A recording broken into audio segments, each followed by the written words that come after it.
जय श्री कृष्ण, जय गोपाल। मेरा नाम अमरनाथ गुप्ता है। मैं दरभंगा ज़िला बिहार का रहने वाला हूँ।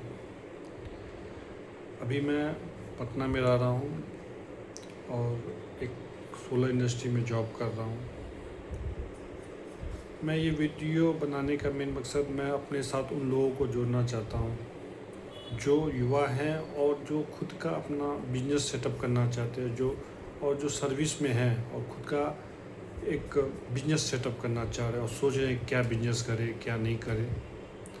तो उन लोगों को मैं अपनी जर्नी में जोड़ना चाह रहा हूँ और मेरा मेन मोटिव है कि मैं एक एंटरप्रेन्योर बनूँ और आत्मनिर्भर बनूँ। और इसी सिलसिले में मैं एक छोटा स्मॉल डेयरी फार्म का बिजनेस सेटअप करने का प्लानिंग किया है। प्लानिंग तो किया है और इनके सिलसिले में मैंने अपने दोस्तों से और रिलेटिव से भी बात किया हूँ। सारे दोस्त रिलेटिव ने मुझे यही बताया कि डेयरी फार्म में बहुत मेहनत है, बहुत टफ होता है, करना आसान नहीं है। बहुत सारे कुछ दिन के बाद बंद हो जाते हैं, लॉस में चले जाते हैं, कर नहीं पाते हैं। सारे के सारे मेरे दोस्त, एक ऐसा भी दोस्त नहीं जो बोला होगा कि डेयरी फार्म अच्छा होता है, क्यों करो, अच्छा बिजनेस है। सारे दोस्त ने, बट मेरे कुछ रिलेटिव्स ने मुझे बोला है कि नहीं, कर सकते हो, चाहते हो तो करो, चाहे कोई भी बिजनेस हो, मेहनत अच्छे से करोगे तो कुछ ना कुछ होगा। तो इस सिलसिले में मैंने वीडियो भी देखा बहुत सारे यूट्यूब पे। तो उस वीडियो में भी, यूट्यूब पे भी बहुत सारे बिजनेस में 50% लोग मना कर रहे थे, 50% कह रहे नहीं करिए, बहुत प्रॉफिट है, बिजनेस है। और मैंने बिहार में 5-6 ज़िला में विज़िट किया हूँ, जैसे छपरा, दानापुर, पटना के आसपास में ही है, पटना, हाजीपुर और नालंदा में भी 2-3 डेयरी फार्म विज़िट किया हूँ। सभी जगह विज़िट करने के बाद मुझे लगा कि टफ तो है, ऐसा नहीं है टफ है। उनसे बातचीत किया तो लगा नहीं टफ तो है, ऐसा नहीं, आसान नहीं है कोई भी डेयरी फार्म करना। 1-2 डेयरी फार्म अच्छा नहीं चल रहा था, एक अच्छा चल रहा था, लेकिन सारे चीज़ों को कैलकुलेट करने के बाद मैंने प्लानिंग किया है कि नहीं, मैं करूँगा तो डेयरी फार्म ही करूँगा। और आपके मन में एक सवाल भी आ रहा होगा कि सब कुछ जानने के बाद भी मैं डेयरी फार्म क्यों करना चाह रहा हूँ। अगर आप मुझसे पूछे तो मैं ये कहूँगा कि मेरे एनालिसिस के अनुसार कि डेयरी फार्म से बढ़िया कोई सूटेबल बिजनेस नहीं है, कोई सूटेबल बिजनेस नहीं है, क्योंकि दूध का डिमांड कभी भी कम नहीं होने वाला है। ये आप देख लीजिएगा, आप देखते आ रहे हैं, या देख लीजिए आसपास आपके घर का डिमांड देख लीजिए, मार्केट में दिखाएं, क्योंकि दूध से रिलेटेड बहुत सारा प्रोडक्ट मार्केट में बिकता है, जैसे हो गया घी, पनीर, फिर आपको मिठाई, फिर चाय लोग बेचते हैं, चाय बना के बेचते हैं, लोग पीते हैं, बच्चे पीते हैं। तो दूध का डिमांड कभी कम नहीं होने वाला है। इस चीज़ को देखते हुए, और बहुत सारी चीज़ भी पॉइंट है, मैं धीरे धीरे आपसे शेयर करूँगा कि मैं क्यों डेयरी की तरफ जा रहा हूँ। लेकिन ये पहला पॉइंट है कि डेयरी बहुत सूटेबल बिजनेस है जिसका डिमांड कभी कम नहीं होने वाला।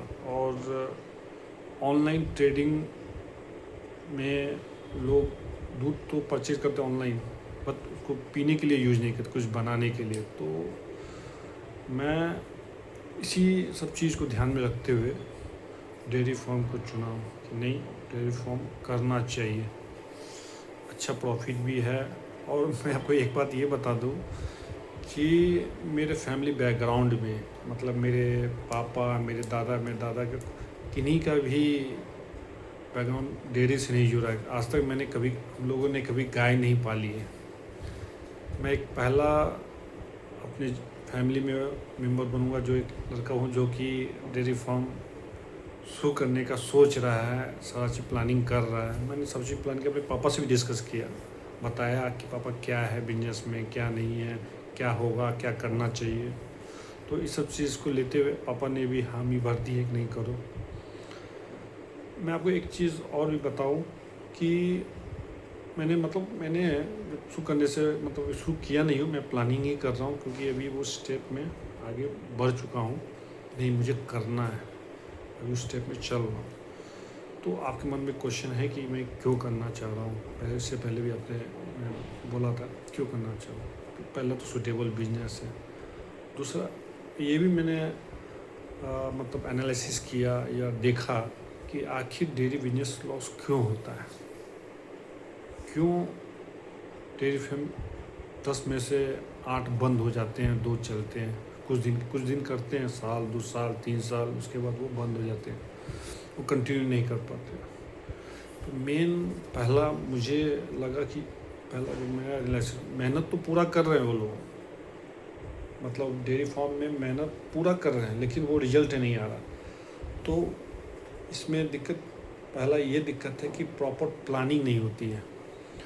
जैसे गांव देहात में भी बहुत सारे डेयरी फार्म हैं, बहुत मेहनत, गांव के लोग बहुत मेहनत भी करते हैं, मेहनती भी होते हैं, लेकिन उनको प्रॉपर रिजल्ट नहीं मिल पाता है। शहर में भी आप डेयरी फार्म जाओगे तो प्रॉपर रिजल्ट नहीं पाता, दिक्कत लेबर का, दिक्कत बहुत सारी दिक्कत आता है। लेकिन पहला दिक्कत है प्लानिंग का।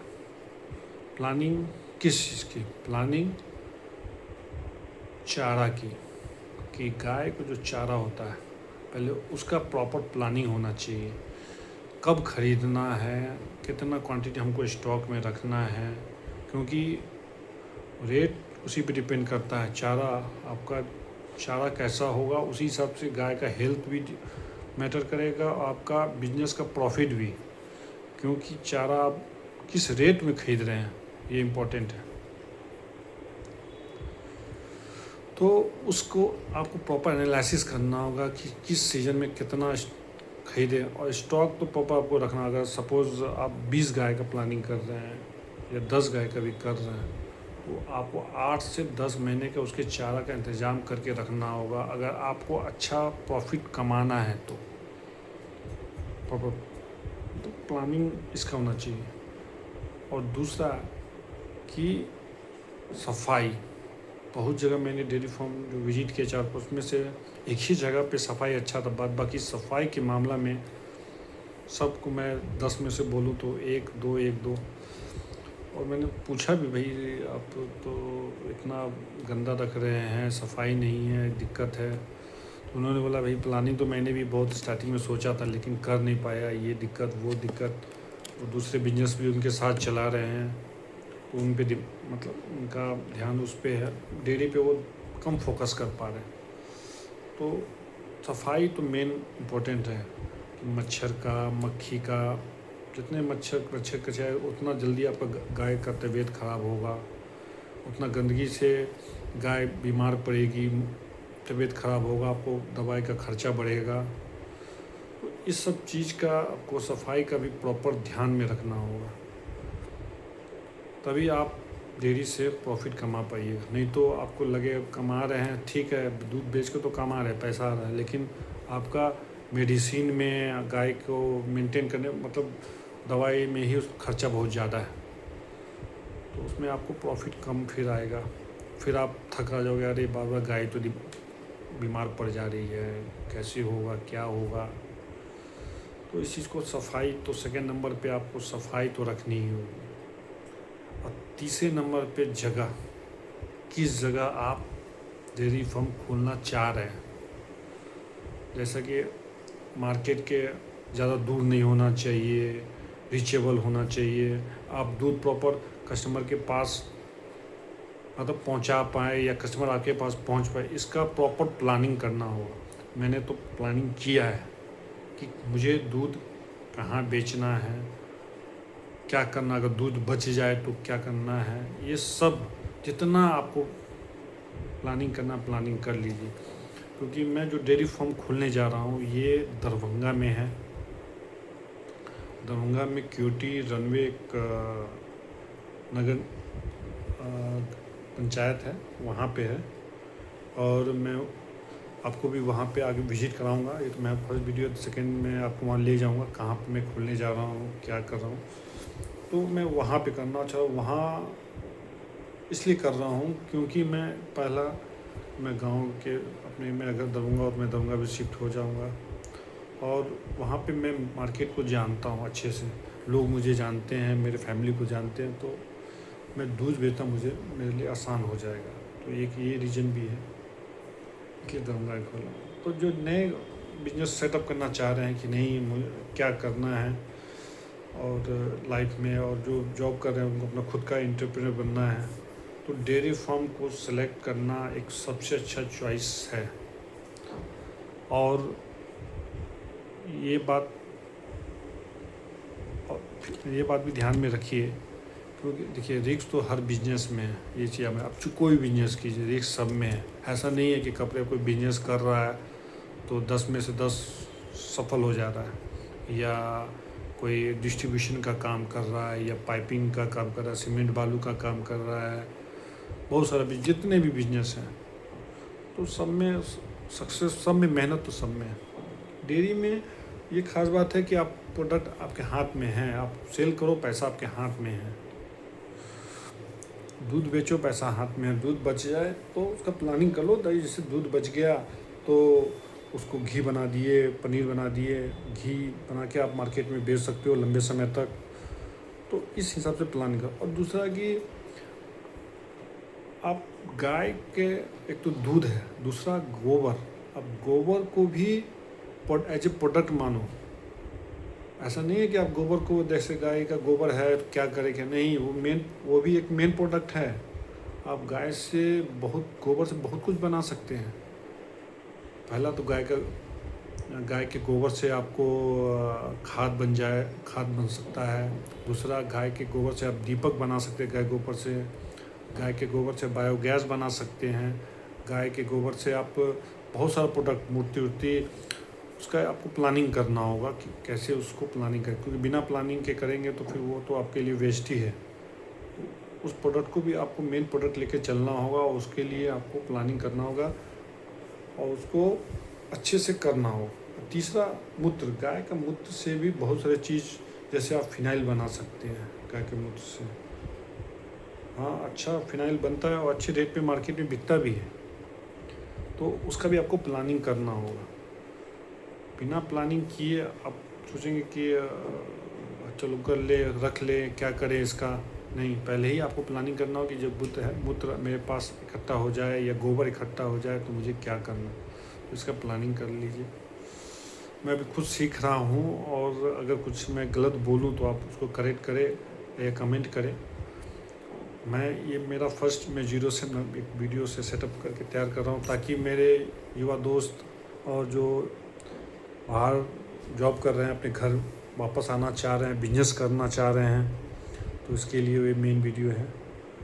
मैं आपको विजिट भी कराऊंगा, आगे का प्लानिंग बताऊंगा, कैसे मैंने अपना कैलकुलेशन किया है। मैंने 20 गैजेट सेटअप के लिए 20 गैजेट स्टार्ट करने का प्लानिंग किया है। मेरे फर्म का नाम है श्री गोकुल फ्रेश। इसमें मैं 2-3 चीज़ प्रोडक्ट और भी ऐड करने का मेरा प्लानिंग है, जैसे कि एक हाइड्रोपोनिक फार्मिंग में जैसे को जो शिमला मिर्च की खेती होती है, जो मार्केट में अच्छे रेट पे बिक जाते हैं, उसी जगह पे थोड़ा सा एक्स्ट्रा स्पेस लेके, ताकि ऑलरेडी मैं वहाँ पे तो काम करूँगा ही, डेयरी फार्म तो करना ही है, तो मैं अपना समय तो वहाँ दूंगा ही। तो एक फार्मिंग भी एक साइड से वो स्टार्ट कर दूँ, क्योंकि अच्छा रेट, शिमला मिर्च हो गया, खीरा, टमाटर, जो सीजन से पहले मार्केट में अच्छा रेट मिलता है, उसी हिसाब को प्लानिंग करना है। तीसरा, मैं ऑयल बिजनेस भी करना चाह रहा हूँ, अपना खुद का एक ब्रांड, एक सरसों तेल का एक सेट बना, मतलब मेरा प्लानिंग है अभी, क्योंकि मैंने मशीन देखा हूँ, मतलब अभी विजिट नहीं किया हूँ, बट एक प्लानिंग किया हूँ कि नहीं, मैं उसके साथ एक मशीन करूँ, अपना एक सरसों तेल मार्केट में बेचने का। तो देखिए, आपको ऐड ऑन करते रहना होगा, उसमें कुछ तो प्रॉपर है प्लान, मतलब प्रॉपर आप कमा सकते हो। और ये आप लोगों के सहयोग से ही होगा। मैं अब जैसे जैसे विजिट करूँगा आपको ले चलूँगा डेयरी फार्म, या जो फार्म अच्छे से चल रहा है, जैसे मैं जाऊँगा आपको ले जाऊँगा। तो थैंक्स फॉर वाचिंग। ये मेरा पहला वीडियो है। मैं नेक्स्ट वीडियो में आऊँगा आपके साथ जल्द, और उसमें मैं आपको कुछ कुछ थोड़ा थोड़ा धीरे करके बताऊँगा, क्योंकि मैं खुद सीख रहा हूँ और आपको भी सिखाऊँगा, आपसे भी कुछ सीखूँगा। तो आपका सहयोग चाहिए। और जय श्री कृष्ण, जय गोपाल, धन्यवाद।